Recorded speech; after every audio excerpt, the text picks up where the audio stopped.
উনি বলতে চাচ্ছেন ফাইনাল খেলা চলছে, ফাইনাল দারুণ। মহেশ কলোনি আলিতলা ক্লাবের পক্ষ থেকে হচ্ছে, শ্রীরামপুর হুগলি।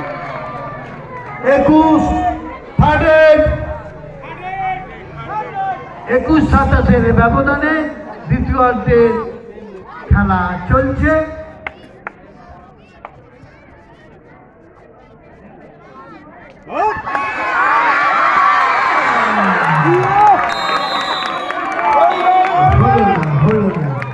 আর একটু গাড়ি হলেই প্রায় 3-4টে পয়েন্ট সংগ্রহ করছে। 21-28 কোচবিহার হুগলি 21। লাস্ট 4 মিনিট টুকু, খেলার আর 4 মিনিট বাকি আছে।